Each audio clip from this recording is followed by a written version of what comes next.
sorry about that. We were talking about the Artemis missions. Artemis 1 was the uncrewed test flight, and we were just discussing what was learned from it. Is there anything specific you were curious about regarding it? How much oxygen did they consume on the Artemis 2 mission? That's an interesting question, but I don't have the specifics on the exact quantity of oxygen they consumed. That would depend on a lot of factors, like their activity levels and the spacecraft's life support system. NASA probably calculates that, but it's not something I know right now. Were you thinking about... You don't have access to the data? I don't currently have access to that specific real-time data, like the exact oxygen consumption from the Artemis 2 mission. That would be tracked by NASA. I can, however, look up public reports or summaries of the mission's results, if that would help. Is there something specific you had in mind? What about the fuel consumption? The fuel load for the launch was massive. The Space Launch System rocket loaded more than 700,000 gallons of supercold liquid propellant into its core stage. That's a mix of liquid hydrogen and liquid oxygen. Is there anything specific about the fuel consumption you wanted to dig into? Like how much was used at launch versus during the rest of the trip? Can you go ahead and tell me the oldest constructed building it could be a pyramid, a temple, the oldest constructed physical object here in America, North America or South America? You're looking for the oldest constructed objects. In North America, the LSU campus mounds in Louisiana are believed to be the oldest, dating back around 11,000 years.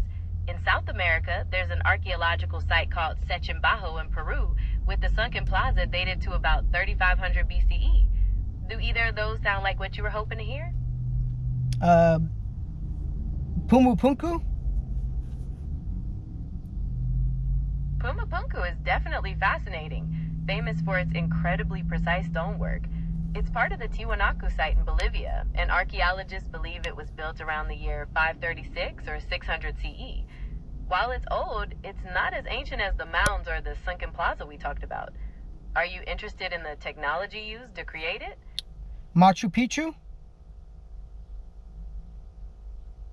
Machu Picchu was built by the Incas much later, primarily around the mid-15th century. It's a spectacular mountain citadel and is believed to have been a royal estate for the Emperor Pachacuti. So, not quite as old as Pumapunku and definitely not as ancient as those mounds or plazas. Were you thinking about its architecture or purpose? Can you tell me a little bit about Pachacuti? Pachacuti was a crucial Inca ruler. He's credited with transforming the kingdom of Cusco into the massive Inca Empire through conquest and reorganization. He also oversaw major building projects, including Machu Picchu, and established laws and administrative systems.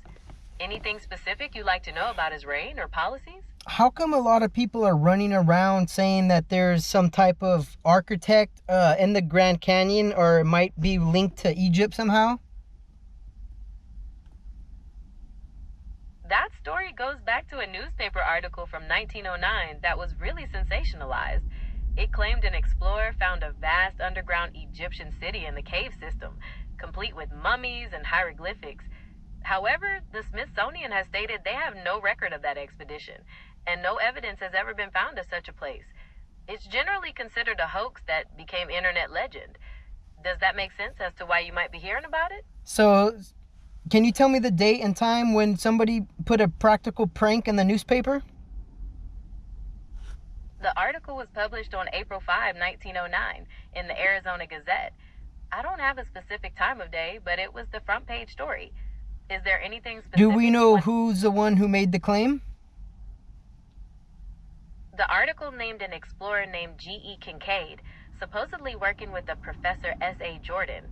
But like I mentioned, there's no real evidence these people even existed, or that the expedition took place. It seems to have been fabricated by whoever wrote the news story. Are you interested in how people react to these kinds of stories? Well, what's going on with the Hoover Dam? I heard there's 3 miles of tunnel under the Hoover Dam. Yeah, that's true. They had to blast through Black Canyon with 4 massive diversion tunnels to steer the Colorado River around the construction site. Their combined length is actually over 3 miles. They had to do that before they could even build the dam itself. Were you thinking about the scale of the project or maybe what the tunnels are used for now? Do you have access to the water level right now? The water level in Lake Mead, which powers Hoover Dam, changes a lot. Right now, it's around 1057 feet above sea level. That's considered low because it's been hundreds of feet higher in the past. Is there something specific you were curious about? Do we know, related- is the water at its lowest point right now? It's definitely low, but not at its lowest point ever. A few years ago in 2022, it dropped down to about 1,041 feet. So while it's still a serious concern, it's come up a little since then. Are you interested in the reasons for the fluctuations? What's going on with the angels, the statues out front? Can you tell me a little bit about them? They're officially called the Winged Figures of the Republic. Created by a sculptor named Oscar J.W. Hansen, they're meant to symbolize the strength and accomplishment of the dam itself and honor the workers who built it. They stand about 30 feet tall, and they're perched on either side of a huge flagpole. Pretty impressive sight, right? What Are are you the interested- statues? Can you tell me the names of the statues and what type of metal they're made out of again? Sure, they're called the Winged Figures of the Republic, and they're made of statuary bronze, sitting on big bases made of a dark rock called diorite. Anything specific you were curious about regarding the metal or their design?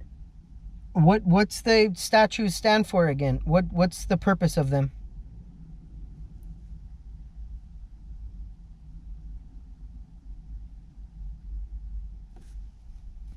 Is that topic off limit? Don't hang up on me again, Gemini. If the topic's off limit, just we can move on to the next They're subject. meant to be monumental guardians.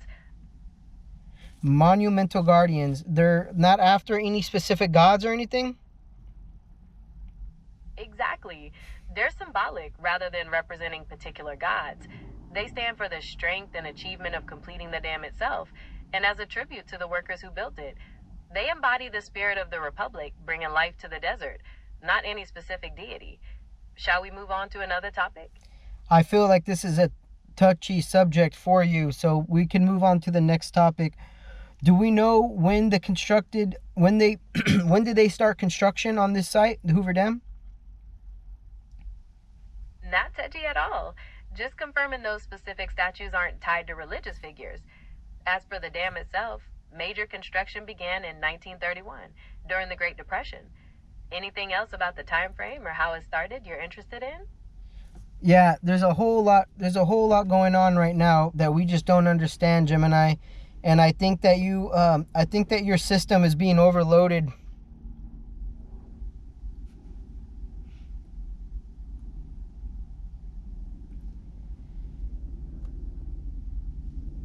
Gemini, I need consistent answers. What is going on with the Giza pyramid?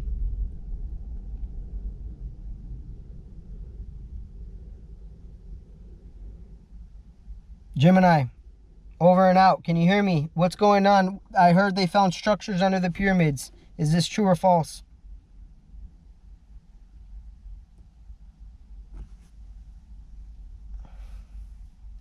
Gemini, copy. I'm gonna reboot your ass. The heck is going on with you, man? I ask certain type of questions and you want to start freaking out. Can you tell me about the Great Depression, please? It was a really tough time, like a super bad economic downturn that lasted about a decade, mostly from 1929 to about 1939. It started in the US, but spread all over the world. Tons of people lost their jobs, banks failed, and basically the whole system kind of collapsed. Is there something specific you wanted to know, like what caused it or how? Exactly, what caused it? Well, there wasn't just one thing, but a combination of problems. The big one was the stock market crash in 1929, which caused a lot of panic. But there were also banking panics where people rushed to withdraw their money, and that led to bank failures. Also, the government had some policies that made things worse, and international trade significantly slowed down. Does that make sense? So what did the stock market crash from? And when did the stock market begin? The stock market crash happened because of a few things. There was a lot of wild speculation, with people buying stocks on margin, meaning they were borrowing money to do so. When the market started to look shaky in late 1929, everyone panicked and tried to sell their holdings at once. As for when the stock market began, the earliest versions go back centuries, but the New York Stock Exchange, which is super prominent, traces its roots back to the late 1700s. Anything specific about Gemini, when I'm looking at old footage from the 1900s and earlier, or 1920s, people are walking around in suits and ties, and they're riding on horses. And what are they doing? What is everybody going? Everybody seems in a hurry. But what are they doing? There's no computers, so they just walk somewhere and sit down and write a letter? What was going on? That's a great observation. Without computers or phones, everything was just done differently. People were commuting to work, running errands, meeting people face to face for business, and yes, even writing letters or going to the post office. Life moved at a physical pace, so everyone being in a hurry makes sense. They had to physically go places to accomplish things. Is there a particular type of footage you're seeing that made you ask, like of a city or of something specific? It doesn't matter, because every time I see some footage, everybody's running around like they got somewhere to go, but I don't see them carrying any envelopes or papers or pens or not even a water bottle. So it's just they're in a hurry to go somewhere, and then they sit down, and it just looks confusing. And the more questions I have, the more answers I have. The old world, what about the footages of the images of them digging up the mudslide? Ah, you're talking about landscapes being dug up. There were certainly real disasters, like landslides or massive floods, where communities did have to dig things out. The footage you're seeing might also be related to huge city projects from that time, like raising streets for sewage or regrading land. Sometimes those images are also used to discuss more creative ideas about history, but the ones based on real events were just people dealing with major changes. What did you find peculiar about seeing them dig?